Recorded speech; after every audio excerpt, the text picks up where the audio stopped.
Good morning, students. How you guys doing? How's everyone at home? I hope you guys are keeping safe. Please make sure you keep yourself safe. All right. Okay, you're all welcome to this online class. Okay, I hope you guys have been watching the videos.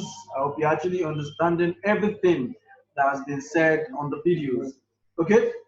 Now the last video, which happened for week 8, there that topic happened to be conflict management and peace education, whereby we discuss about what conflict is, how you can manage your conflict between one community to another, and likewise what peace education is, and how the mechanism for management and peace education around the countries of the world. Now, from there, we move to the next topic, which happened to be for week 9 and week 10. Okay, the topic we have to look at is Nigeria and the world. Again, government SS2 for week 10 and 11, Nigeria and the world. Nigeria and the world. Now, what before we go into details, let's look at the objective, that is what we are expected to learn. Okay, now the objective at the end of the lesson, the student should be able to: one, explain the interdependence of nations; two, explain the need for interaction; explain the merit and demerit of interaction among nations of the world; three, explain the Nigeria's foreign policies since independence, that is, Nigeria's foreign policy since independence to date; number four, explain the factors that can affect Nigeria's foreign policy. Okay, number five, discuss the formulation of Nigeria's foreign policy. And number six, explain the major features of Nigeria's foreign policy. Now let's move on from one slide to another. Interdependence of nations. There is interdependence and interrelationship which exists among nations of the world. We all know that every nation of the world are interdependent. They are depending on one another, and there is interrelationship, intercommunal relationship between every one of them. No nation is an island. That is, no nation is standing alone. Nations of the world have become so close related to one another as a result of breakthrough in communication, formation of different types of organizations, and many other ones, etc. Therefore, as a result of this, development of a nation cannot be done without relating or interacting with one another. That is, every nation needs to interact with one another. In the process of this interaction, there are benefits, whereby benefits are derived in different areas of human endeavor. Nigeria interacts with any nations of the world, either politically, economically, socially, or culturally, and many other ways which we interact with other countries of the world. And this is made possible through the establishment of high commission and high commissions, embassies, and consulates abroad. That is why I see that every country, almost every country of the world, Nigeria has embassies there. That shows the establishment of foreign policy, the intercommunal relationship between Nigeria and those countries that we have embassies at.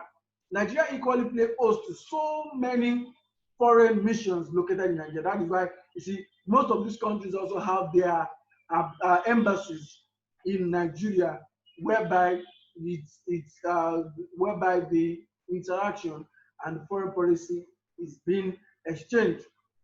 Nigeria also belongs to international, regional, or sub-regional organizations.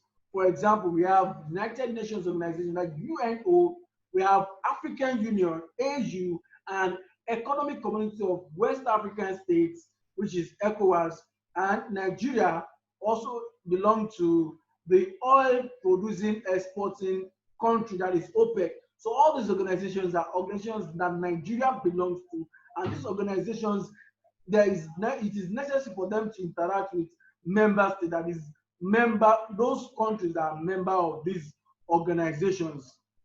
Now, the need for interaction. Why do we need to interact with other countries of the world?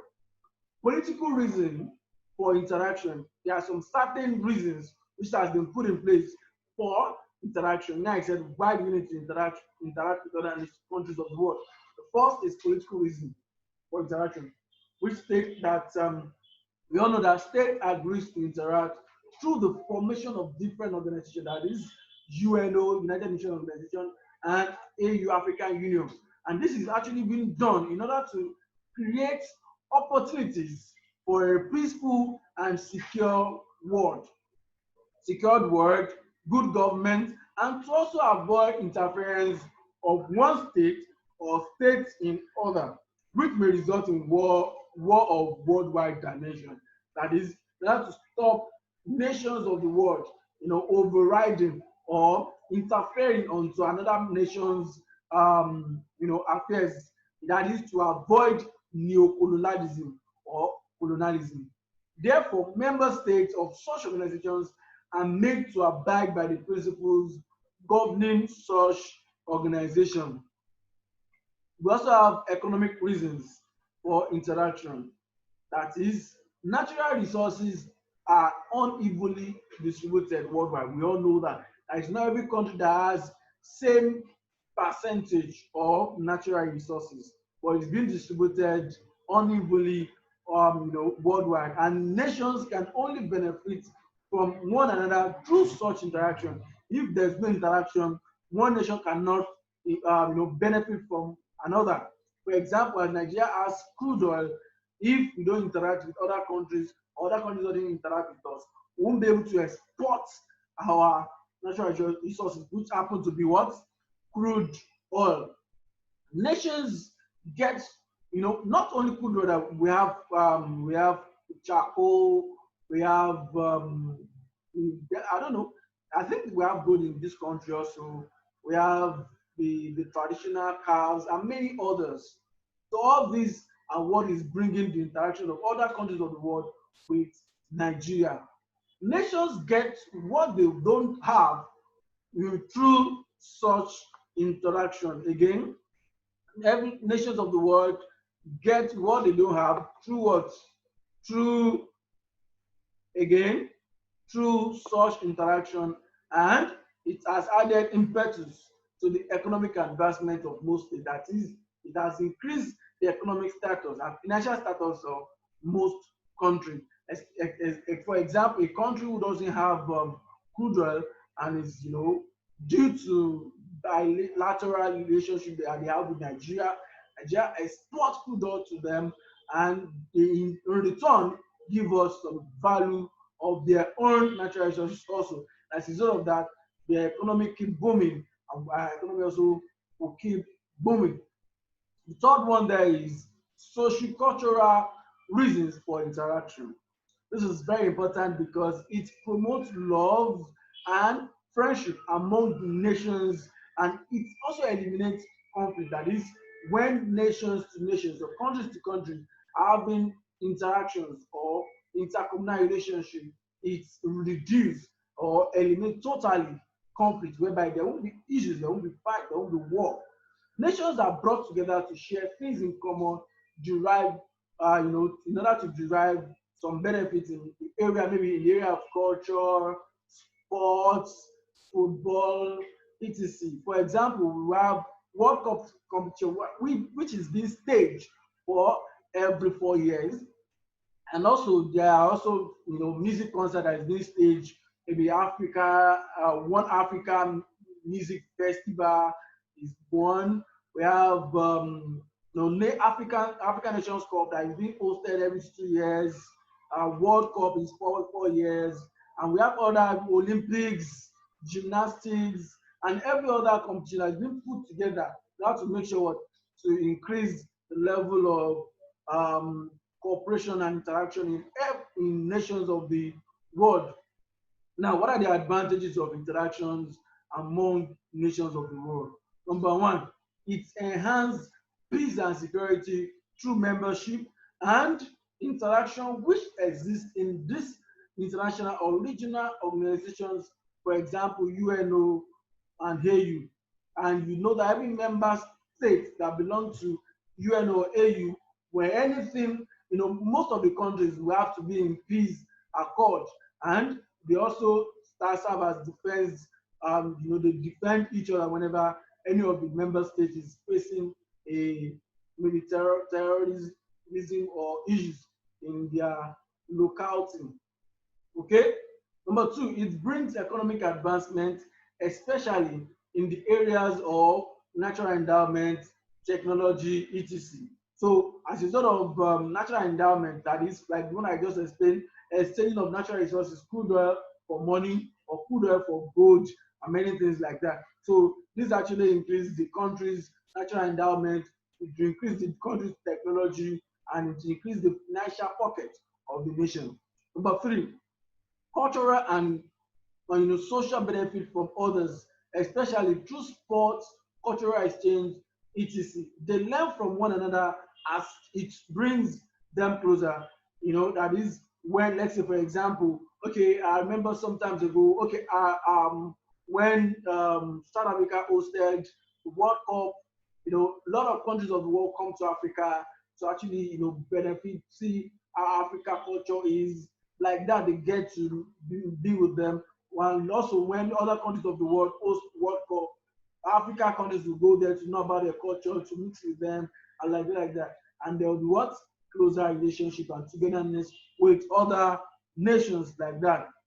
Number four, foreign aid, that is, interaction among states can attract technological, financial, technical aids to developing countries from the developed world. That is, there will be exchange whereby there will be foreign aid whenever there is need for financial help. Other countries can borrow them money, and maybe technology wise, technical aids, and many other things. Whereby, so there are as a result of this, a lot of ways whereby developing countries can can benefit from the developed ones, such like Nigeria.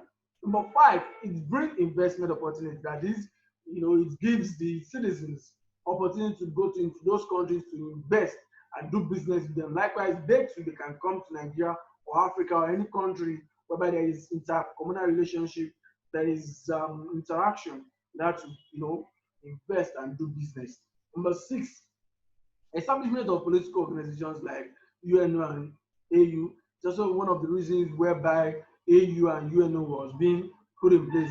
And number seven, it spread the spread of civilization and modernization, whereby, like you can see now, back in the days, like in the olden days, Nigerians, or should I say, our culture doesn't, this is not actually our wears, as in the shirt and trouser is a foreign, is a civilized wear. Today you see children whereby they don't like wearing native, what they don't mind, even if they are going to church, is their birthday, is whatever, all they wear is polo and jeans and sneakers and all that. That's what they do now. No children of nowadays want to wear native, and I know most of it applies to you. Many times that you have to wear a particular set of clothes, you won't. You say, you don't have. Some students could even say that they don't have native wear. So all these things that we are wearing now is as a result of the advantages of interaction, whereby it has given to us civilization and modernization. Now let's go to the opposite, which is the disadvantages of interaction among nations of the world. Number one, in the aspect of social cultural problems, maybe through interaction in sports, cultural concerts, etc. There's social problems such as immoral acts, promiscuity, indecency, prostitution could be exported to some countries. Exactly, that's how HIV/AIDS spread all about, whereby people that mix with other nations of the world due to their immoral acts in those countries. It affected all the members, all the countries that has gone there. They teach them, it taught them another thing. There's gave them the thinking of prostitution, indecency, and everything like that. And this is a disadvantage to this, because if there is no interaction, there won't be room for that.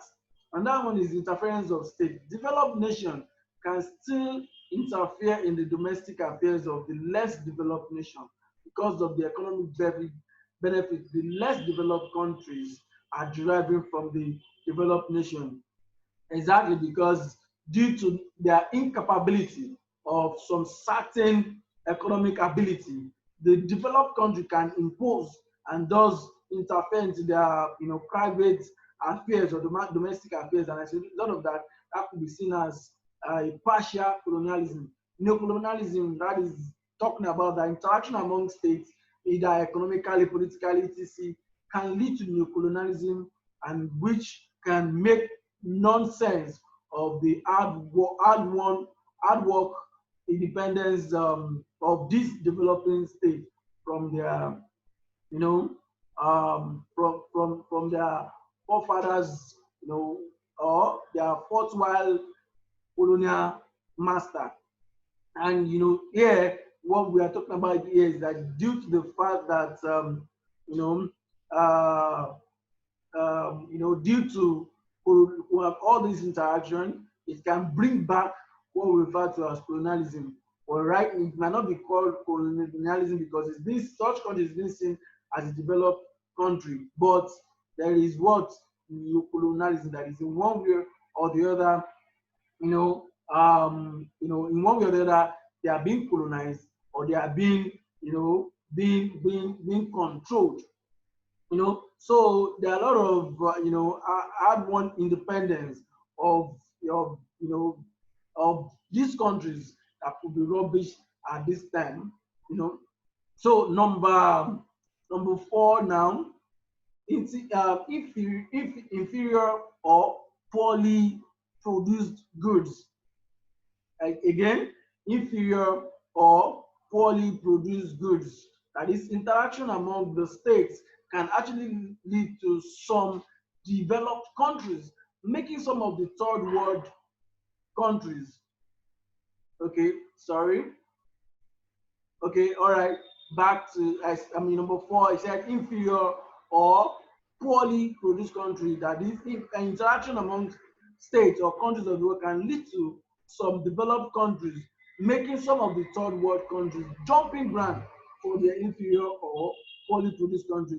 Like for example, it's actually happening in Nigeria. There's some product which is being dumped in Nigeria right now that that is not actually the best product as a result of their goods that are inferior that was produced. This is the fact that we also want to use things they are using over there. So as a result of that, they dump things that are not more useful again in their country. So that's why you see UK use iPhone, UK uses this, UK use that. Yeah, Nigeria is one of the dumping ground for this. Is a disadvantage anyway. Another disadvantage is control of states. Political and economic interactions associated with the membership of some of these organizations, that is UNO and AMF, can bring about control of sovereignty of less powerful states.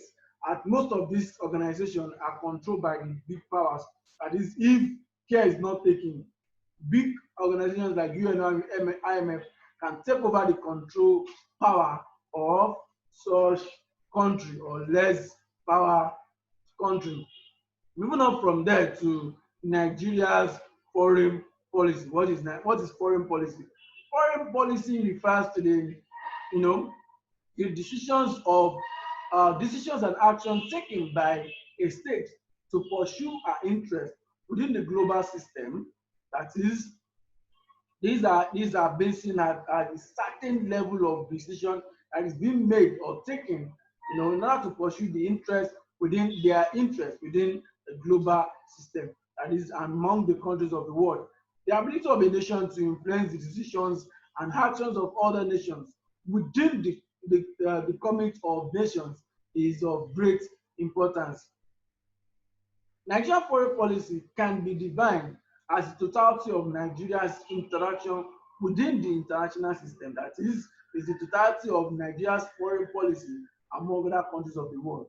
In defining and planning their foreign policies, government most especially, most essentially consider the enhancement of what? Of national interest at international level. National or domestic interest is a major factor in foreign policy formulation, and therefore Nigeria maintains relationship with other nations of the world and maintains many diplomatic missions. For example, that is embassies, high commissions, and consulates abroad. Nigeria also play host to many foreign missions in Nigeria. Nigeria's foreign policy since independence. Since independence in October 1st, 1960, there has been a succession of military and civilian administration whose foreign policy differs greatly in terms of ideology, styles, substance, and even the personality of the leader. That's to tell you that independent, Nigeria have made use of military government, civilian government. So this actually make it to make our foreign policy to be more different from each other in terms of ideology, style, substance, and even personality of those leaders. Also, the dynamic of foreign policy, itself demand that for an effective, foreign policy and an effective foreign policies, resources, and which must be in proportion to the necessary demand and global obligations of the actor. That is, Nigeria's foreign policy must actually be put in place, in shape whereby it will be effective in the resources, that is, and also look into the demands of the global system, of the global countries. Nigeria's foreign policy is therefore should be examined differently. That is, should be examined in different sections, because we've experienced different set of government and different leaders. Now, looking at the foreign policy of Nigeria, a former foreign affairs minister of Nigeria, who happened to be Major General Ike Nwachukwu, retired, grouped Nigeria's foreign policy since independence into different phases. The phases were: one, the Balewa, that is the Balewa era, that is between 1960 to 1966. That is the second one, crisis and civil war period, that is Gowon period, that is between 1966 to 1970. That should be 1966 to 1970. Please correct that. Okay, 1966 to 1970. They also have post-war era of Gowon, that is 1970 to 1975, whereby there were reconstruction, reconciliation, and rehabilitation. Again, after the war, there were reconstruction, reconciliation, and rehabilitation. And after that, we had the Muritala and Obasanjo era between 1975 to 1979. And also, we also have the Second Republic era between 1979 to 1983. We also have the Buhari and Diagbon era, 1983 to 1985. Then we have the Babangida era, 1985 to 1993. Then the Shonekon and Abacha era, 1993 to June 1998. Then the last one there is the Abubakar era, June 1998 to May what? May 1999. Okay.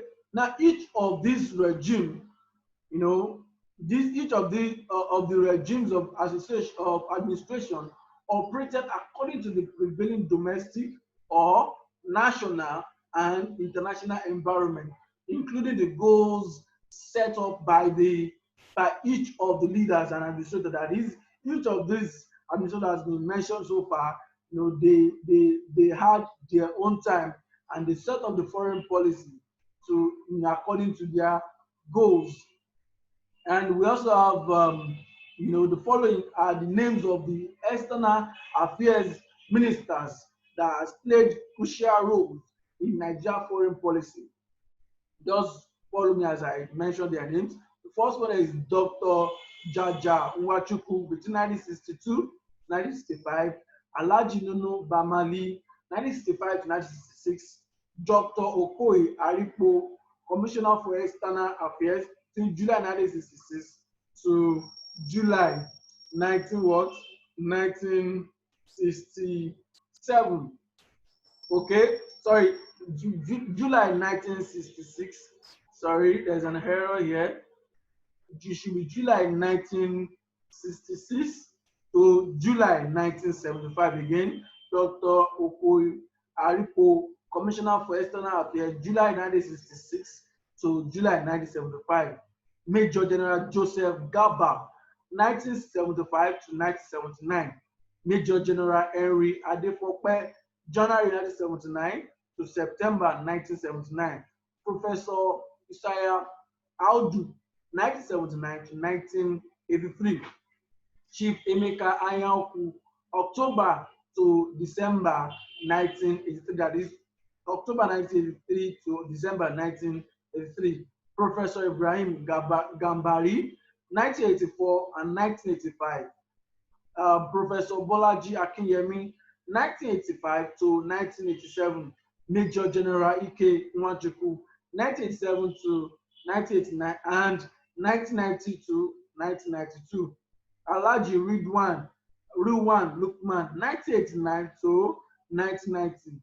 The government of Babasha has Chief Tommy Kimi as the country's foreign affairs minister, whereby the external affairs minister in Abubakar's regime, he happened to be Alhaji Sule Lamido in 1998. Now, what are the factors that can affect Nigeria's foreign policy? Number one, human resources or size.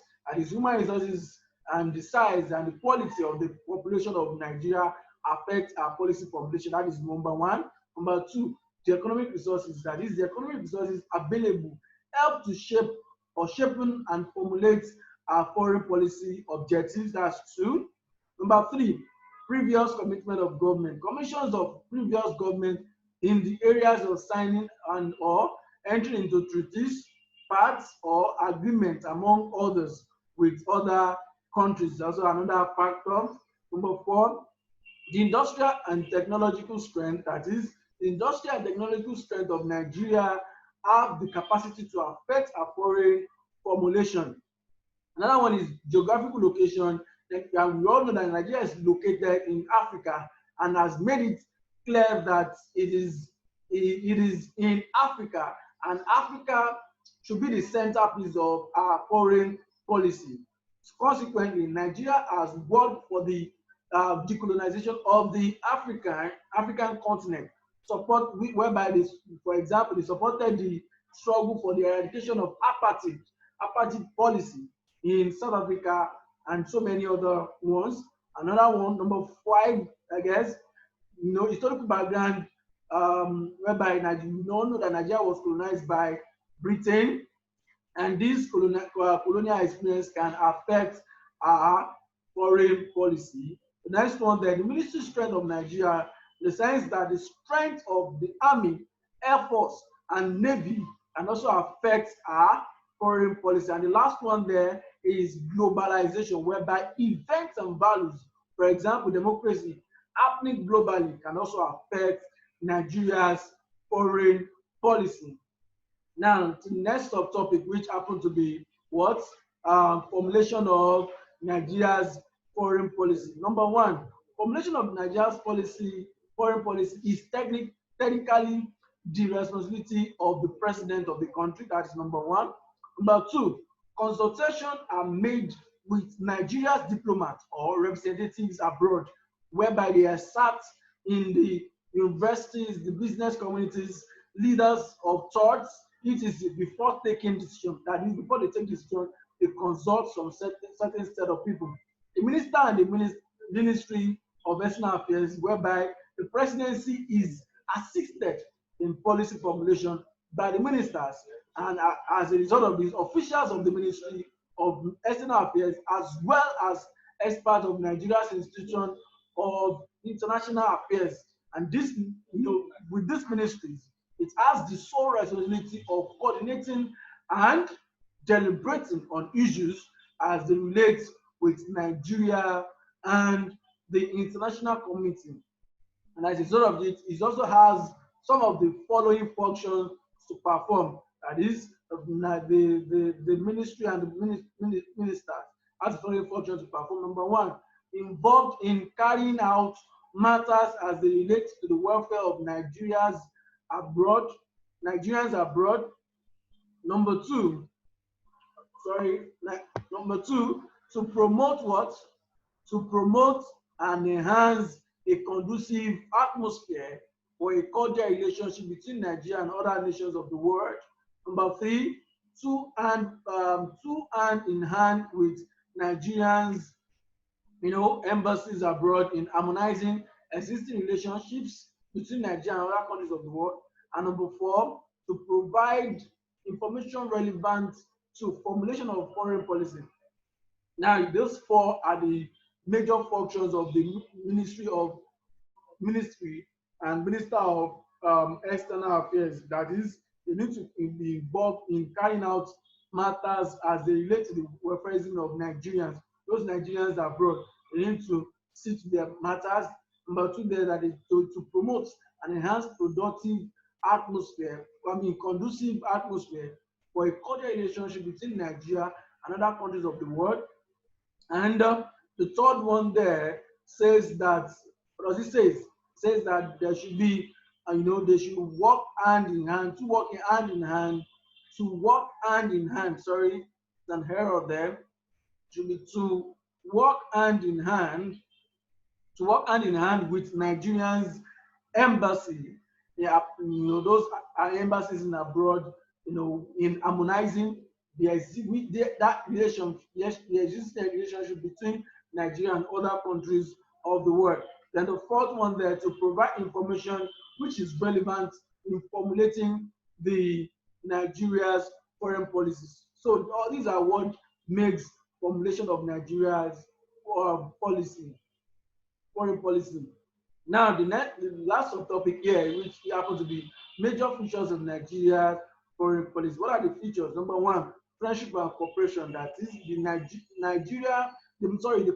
country maintains friendship and cooperation with other nations of the world that respect our territory sovereignty. That is one. Number two feature is that non-alignment, whereby to remain non-aligned with any of the power blocks, that is Western or Eastern blocks, West representing capitalism and East communalism. Number three, clear and practical policies, that is adoption of clear and practical policies regarding Africa with a view to bringing about cooperation and progress to all independence among states. Number four, independence of African states, that is whereby the helping non-independent African states in order to achieve their total independence, confirming the statement that Africa is the centerpiece of Nigeria's foreign policy. Number five there, respect for territorial integrity. That is, we all know that Nigeria has respect for other states in Africa based on the principle of non-interference in the internal affairs of the other states. And there is also peaceful resolution of crisis through joining ECOMOG. ECOMOG troop, we actually were able to join other states in peaceful resolution to crisis in ECOMOG troop in Liberia, Sierra Leone, and many more. In fact, Nigeria had more army in the ECOMOG troop during the Liberia War and Sierra Leone War.